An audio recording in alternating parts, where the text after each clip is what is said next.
Roger Federer just gave Eala a brand new car, and the internet can't stop talking about it. But this wasn't just a gift, it was a moment that revealed something deeper about mentorship, gratitude, and the hidden bonds inside tennis. Nobody saw it coming.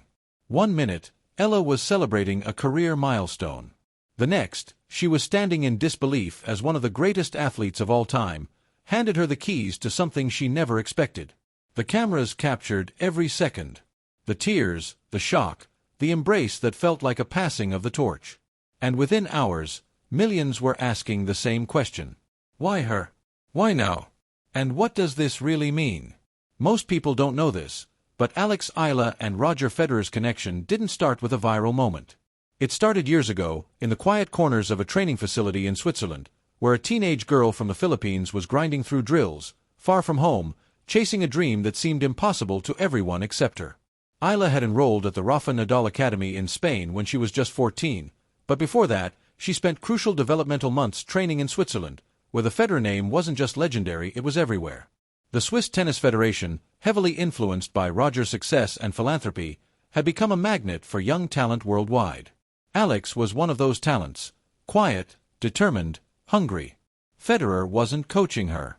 He wasn't even around most of the time. But his presence was felt. His foundation had funded programs that allowed young athletes like Eala to access world-class facilities. His philosophy, discipline, grace, relentless improvement, was embedded into the culture she trained in. And one day, during a rare visit to the training center, Roger saw her play. He didn't say much. He watched her footwork, her shot selection, the way she fought for every point, even in practice. After the session, he walked over, introduced himself, as if she didn't already know who he was, and said something simple. "Keep going. You have something special." For Alex, those words became fuel. She carried them through every loss, every injury, every moment of doubt. And Roger? He quietly kept track. He followed her results. He saw her win the 2022 U.S. Open Girls Singles title. He watched her break into the WTA rankings. He knew her story. A Philippine athlete breaking barriers in a sport dominated by Europe and North America, and he respected it. But the world didn't know any of this. To most fans, Eala was a rising star with potential. To Roger Federer, she was proof that the next generation was ready, that the work he'd put into building pathways for young players was paying off, that tennis, at its core, was still about passion, sacrifice, and the belief that anything was possible. So when the opportunity came to do something meaningful, something that would honor her journey and inspire others, Roger didn't hesitate. He had always believed in gestures that mattered, not for publicity, not for headlines, but because in a sport that could be cold and transactional, moments of genuine connection were rare and powerful. This was one of those moments, and it was about to change everything. But what actually happened to trigger this gesture? What milestone pushed Federer to act? It was late April. Eala had just pulled off the biggest win of her professional career. After months of grinding through challenger events and lower-tier WTA tournaments, she had broken through. She defeated a top 50 player in straight sets at a WTA 250 event, her first significant victory on the main tour. The match was electric. Eala's aggressive baseline play, her fearless net approaches, her refusal to be intimidated, it was everything she'd been working toward. But it wasn't just the win that mattered. It was the context. Eala had been dealing with a wrist injury that nearly derailed her season. She'd spent weeks in rehab, questioning whether she'd ever get back to her best form. Her ranking had slipped, sponsors were getting nervous, the pressure was suffocating. And yet, she came back, stronger, sharper, more focused than ever. In her post-match interview, she was asked about the journey, about what kept her going during the darkest moments, and her answer was raw, unfiltered, and deeply personal. She talked about her family back in the Philippines, who sacrificed everything so she could train abroad. She talked about the loneliness of being away from home for years. She talked about the coaches, the physios, the people who believed in her when results weren't coming. And then she mentioned something that caught everyone off guard. She said, "There was this moment years ago when someone I looked up to told me I had something special. I didn't believe it then, but I kept that memory alive. And every time I wanted to quit, I thought about those words." She didn't name Roger Federer. She didn't have to. The tennis community is small. Word travels fast. And within hours, people started connecting the dots. Journalists dug into old interviews. Fans found pictures of a young Eala training in Switzerland, and suddenly, the story took on a new dimension. Roger saw the interview. He saw the emotion in her eyes. He saw the weight she'd been carrying. And he made a decision, not as a PR move, not as a brand ambassador for any company, but as someone who understood what it meant to fight for every inch of success in a sport that could be brutal and unforgiving. He reached out to her team, he asked where she'd be in the coming weeks, and he started planning something that would honor not just her victory, but her journey. Something that would send a message to every young player watching. Your effort matters, your story matters, and the people who've been where you are, they see you. The stage was set, the moment was near, and nobody, not even Alex, knew what was coming. And then, it happened, the moment that would break the internet. It was supposed to be a routine sponsor event. Eala had been invited to a tennis exhibition in Zurich, a low-key appearance to celebrate her recent success. The organizers told her it would be casual, some meet and greets, a few photos, maybe a short speech. She showed up in a simple outfit, no expectations, just grateful for the recognition. The venue was elegant but understated. A small crowd of fans, journalists, and tennis enthusiasts filled the space. Alex walked in, smiled, waved, and took her place near the front. The host began speaking, thanking everyone for coming, highlighting Alex's recent achievements, standard stuff, polite applause. And then, the host said something that made her heart skip. "Alex, there's someone here today who wanted to celebrate your journey with you." The lights dimmed, a side door opened, and Roger Federer walked in. The room erupted. Fans screamed, cameras flashed, Alex's hand flew to her mouth. She couldn't believe it. Roger, in his signature calm, graceful manner, walked straight toward her, arms open. They embraced, and for a moment, everything else disappeared. The noise, the cameras, the pressure. It was just two people who understood what it meant to fight for something bigger than themselves.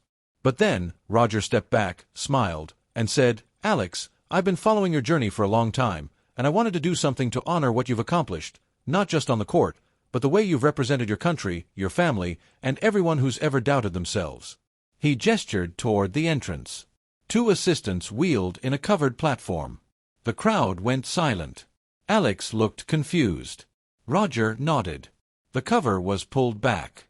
It was a brand new Mercedes-Benz EQS, sleek, silver, with a custom license plate that read AE22, her initials and the year she won the U.S. Open girls title. Alex froze, her eyes filled with tears. She turned to Roger, speechless, and he just smiled. "You've earned this," he said, "not because of one match, but because of everything you've done to get here." She couldn't hold it in. The tears came. She hugged him again, this time longer, harder, and the crowd erupted in applause. Roger handed her the keys. She held them like they were made of glass, still in disbelief. The cameras captured every second. Her trembling hands, her tearful smile, the way Roger gently placed a hand on her shoulder as if to say, "You belong here." And then she spoke. Through the tears, through the overwhelming emotion, she managed to say, "I don't even know what to say. This is everything. Thank you. Thank you for believing in me when I didn't believe in myself." Within minutes, the video was everywhere. Twitter, Instagram, TikTok, news outlets, sports channels. The clip of Alex breaking down, of Roger's quiet smile, of the keys being handed over, it went viral instantly. Millions of views in the first hour, tens of millions by the end of the day. But the internet wasn't just watching, it was reacting. And not everyone saw it the same way. Because as beautiful as the moment was, it sparked a debate that nobody saw coming. The first wave of reactions was pure emotion. Fans flooded social media with messages of support, admiration, and inspiration. "This is what sports is about," one tweet read. "Roger Federer is a class act," said another. Thousands of people shared the video with captions like, "I'm not crying, you're crying, and this is why we love tennis." Alex's compatriots in the Philippines were especially moved. The hashtag Proud Pinoy trended for hours. News outlets in Manila ran the story on loop. Parents posted about showing the video to their kids, using it as a lesson in perseverance and humility. For many, it was a moment of national pride, a young Filipina being honored by one of the greatest athletes of all time. But as the hours passed, the tone began to shift. Questions started popping up, comments that were less celebratory, more critical. Why her? Some asked. There are so many struggling players. Why does she get a luxury car? Others pointed out that Alex came from a relatively privileged background compared to other athletes from developing nations. Her father was a professional basketball player. She had access to elite training from a young age. This isn't a rags to riches story, one viral tweet claimed. It's privilege rewarding privilege. Then came the think pieces. Sports journalists debated whether Federer's gesture, while well-intentioned, sent the wrong message. Does this create unrealistic expectations for young athletes? One article asked, are we celebrating hard work, or are we celebrating proximity to fame? Another piece questioned the optics. Federer could have donated that money to a tennis development program in Africa or Southeast Asia. Instead, he gave a car to someone who's already on the rise. The criticism wasn't universal, but it was loud, and it forced people to take sides. Some defended Roger, saying he had every right to honor someone he'd personally mentored and believed in. Others argued that in a sport already criticized for its lack of diversity and accessibility, gestures like this, however kind, reinforced existing inequalities. Alex stayed silent for the first 24 hours. Her team advised her to let the moment speak for itself. But the noise grew louder. Comments on her Instagram ranged from heartfelt congratulations to harsh accusations. You didn't earn this. You were just in the right place at the right time. And then the conspiracy theories started. Some fans claimed the whole thing was staged by Mercedes-Benz as a marketing stunt. Notice how perfectly framed the car reveal was, one TikTok breakdown suggested. This was planned months ago. Others speculated that Federer's sponsorship deals required him to do a certain number of public appearances, and this was simply a strategic PR move disguised as charity. Even other players weighed in. One former WTA pro, speaking anonymously, told a tennis podcast, "Look, I'm happy for Alex, but let's be real. There are girls grinding in challengers who can't afford plane tickets. Roger's gesture is nice, but it's also tone-deaf."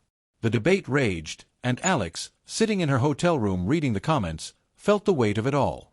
This was supposed to be the best moment of her life, and now it was being dissected, questioned, and turned into something ugly. She knew she had to say something, but what? How do you defend a gift you didn't ask for? How do you explain that this wasn't about the car, but about everything it represented? And then Roger Federer broke his silence, and what he said changed everything. 3 days after the viral moment, Roger Federer posted a statement, not through a PR team, not in a press release, but in a simple handwritten note shared on his Instagram account. And it hit different. "I've been reading the comments," he wrote, "and I want to address them directly. The gift I gave Alex, Eala, wasn't about the car. It was never about the car. It was about honoring a journey that I've watched unfold for years. A journey that most people never see because it happens in empty gyms, in rehab sessions, in moments of doubt that no camera ever captures." He went on, "When I was young, there were people who believed in me before I had any results to show for it. Coaches who gave me extra time, mentors who saw something in me that I didn't see in myself. And that belief changed my life. I've spent the last decade trying to create opportunities for young players because I know how much it matters, not just the financial support, but the message it sends. Someone sees you, someone believes in you. Keep going." Then came the part that silenced the critics. Alex didn't ask for this, she didn't expect it. And to those who say she didn't need it, you're right, she would have succeeded without it. But that's not the point. The point is to celebrate effort, to honor resilience, to show young athletes that the work they put in, even when nobody's watching, matters. He addressed the privilege argument head-on. Yes, Alex has had opportunities, but she also left her home at 12 years old to train in a foreign country. She's fought through injuries, ranking struggles, and the immense pressure of representing an entire nation. Privilege doesn't erase sacrifice, and success doesn't diminish hard work. And then, the kicker. If you think this gesture was wrong, I respect that. But I'd ask you this. When was the last time you celebrated someone's success without conditions, without asking if they deserved it? We've built a culture where we tear down people for winning, and I refuse to be part of that. The response was immediate. The backlash turned into support. Athletes from across sports shared the post. Serena Williams commented, "This is everything." Naomi Osaka wrote, "Needed to hear this today." Even critics who had questioned the gesture admitted that Roger's words reframed the entire moment. Alex saw the post and cried again, but this time they were different tears, not from shock or overwhelm, but from gratitude and relief, because Roger had done something most people don't do. He stood by his decision, explained his reasoning, and refused to let the noise diminish the meaning. 2 days later, Alex posted her own response. She thanked Roger, not just for the car, but for believing in her journey. She addressed the criticism directly, acknowledging her privilege while also defending her right to be celebrated. "I know I've had opportunities many don't have, but I also know what it's like to be doubted, to be told you're not good enough, to fight for every single point like your life depends on it. This gift wasn't about luxury, it was about validation, and I'll carry that with me forever." The conversation shifted. People stopped debating whether the gesture was right or wrong and started asking better questions. How do we support young athletes? How do we balance celebration with awareness of inequality? How do we create more moments like this, not fewer? And in the middle of it all, Eala and Roger Federer became symbols of something bigger. Not just mentorship, not just success, but the idea that in a world obsessed with tearing people down, there's still power in lifting them up. But here's the thing. This moment didn't just impact Alex and Roger, it changed the conversation around tennis itself. A month later, the ripple effects were undeniable. Eala's social media following had tripled. She landed 2 new endorsement deals, both with brands that specifically cited the viral moment as proof of her marketability and character. Her next tournament appearance drew record crowds for a qualifier match. People wanted to see the girl Roger Federer believed in. But more than that, her story became a case study. Tennis academies around the world started highlighting mentorship programs in their marketing. Federer's foundation saw a 40% increase in donations, with many donors specifically citing the Eala moment as their reason for contributing. Young athletes from developing nations began sharing their own stories, tagging both Roger and Alex, hoping to be seen. The car itself, Alex drove it to her next tournament, not as a flex, but as a reminder. She posted a photo before leaving, keys in hand, with a simple caption, "Every mile is a thank you." But the real legacy wasn't material, it was ideological. Because in a sport often criticized for its elitism, for its lack of accessibility, for the way it gatekeeps success, this moment proved that change is possible. Not through grand structural reforms, not through committees and policy papers, but through individual acts of recognition, through powerful people using their influence to say, "You matter, your story matters, keep fighting." Roger Federer didn't solve tennis's inequality problem with a car, but he did something just as important. He reminded people why they fell in love with the sport in the first place. Not for the trophies or the prize money, but for the stories, the underdog victories, the moments of grace and connection that transcend rankings and records. And Alex, she kept grinding. She won her next match, then another, her ranking climbed. She started getting invited to bigger tournaments, and every time someone asked her about the car, about the viral moment, she said the same thing. "It wasn't about what I received. It was about what it represented. And I'm going to spend the rest of my career making sure that moment meant something." Years from now, people will look back at this and debate its significance. Some will call it a heartwarming gesture. Others will call it performative. But the truth is somewhere in between. It was a moment, imperfect, complicated, but undeniably powerful, because it forced people to ask questions that matter, about privilege and effort, about celebration and criticism, about what we value and why. And maybe, just maybe, it inspired someone watching, some kid in a small town, hitting balls against a wall, dreaming of something bigger, to keep going, to believe that their journey, no matter how invisible, matters, that someone, somewhere, is watching, and that one day they might get their moment too. Because that's what Roger Federer understood, that's what Eala proved, and that's what this story, beneath all the noise and debate, was really about. So here's the question. Was this just a generous gift, or the beginning of a new era in how tennis honors its rising stars? The moment Roger Federer handed Eala those keys wasn't just captured on camera. It was burned into the memory of everyone who's ever fought for something they believed in. It reminded us that sports, at its best, isn't just about winning. It's about recognition. It's about someone with power choosing to see someone with potential. And it's about the courage to celebrate success without apology. Love it or question it, this moment mattered, and it's still echoing through the tennis world today. If this story moved you, hit that subscribe button, because these are the moments that define tennis, and we're just getting started.